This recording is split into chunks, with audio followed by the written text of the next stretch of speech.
हाय, मेरा नाम है ज्योति प्रकाश। मैं हूं आपका इंग्लिश ट्रेनर और आज बात करते हैं इस तरह के सेंटेंस की। जब कभी भी आपको ब्लैंक स्पेस आ जाता है और उसके साथ नेवर भी आ रहा है, सिर्फ वर्ब नहीं, उसके साथ एक एडवर्ब भी दे दिया गया है, तब आपको क्या करना है। तो सबसे पहले तो समझते हैं कि इस पूरे सेंटेंस का मतलब क्या है।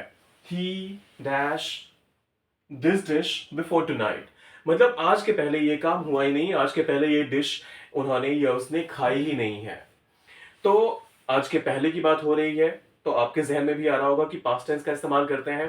तो आप क्या कहोगे? He never ate. आपको भी ये लग रहा है? अगर लग रहा है तो इसको डिटेल में समझने की कोशिश करते हैं।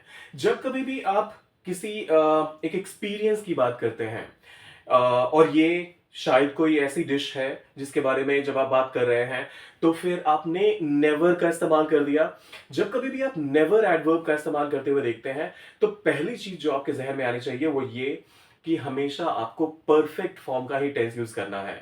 तो पहला रीजन तो ये है जिसकी वजह से ये गलत है। आप नेवर एट नहीं बोलेंगे, आप बोलेंगे नेवर ईटन। लेकिन क्या यहां पर पास्ट फॉर्म आना जरूरी है? बहुत सारे लोगों को लगेगा कि यहां पर तो बॉस एक ही क्लॉज है, जो कि है he had never eaten this dish before tonight. लेकिन आपको यह समझना पड़ेगा कि आप जब एक ही क्लॉज में भी बात कर रहे हैं, तब भी आप बात कर रहे हैं किसी ऐसे काम की जो कि आज से पहले हुआ ही नहीं। तो अंडरलाइन मैसेज में भी आपने ये कन्वे कर दिया कि बॉस ये चीज आज से पहले तो नहीं हुई है, ये डिश आज से पहले तो उसने या उन्होंने नहीं खाई है। तो इस वजह से यहां पर had not, I am sorry, never है ऑप्शन, तो नेवर करूंगा मैं। Eaten, had never eaten. ये काम आप जब कभी भी किसी एक्सपीरियंस के तौर पे करते हैं, एक एग्जांपल के तौर पे रखिए, मान लीजिए कि आप का घर आगरा में है, आप हर रोज ताजमहल देखते हैं, तो शायद वो आपके लिए एक बेसिक एक्शन है। I saw Taj Mahal today as well. लेकिन अगर कोई वहां पर एक टूरिस्ट बनकर जाता है और देखना चाहता है ताजमहल की ब्यूटी के लिए, तो उसके लिए वो एक एक्सपीरियंस है।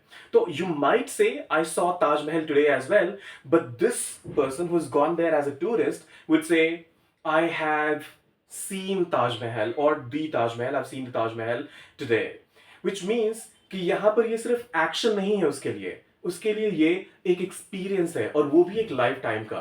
सिमिलरली जब इस डिश की बात हो रही है, तो ये कुछ ऐसी खास डिश है जो कि एक एक्सपीरियंस दे रही है इस यूजर को, जो खाने वाला है उसको, और इसी वजह से यहां पर भी आप हैड नेवर ईटन का इस्तेमाल करेंगे instead of just never ate. मिलते हैं जल्दी ही, लेकिन जाते जाते सब्सक्राइब, लाइक और शेयर ये तीनों जरूर कर दीजिए।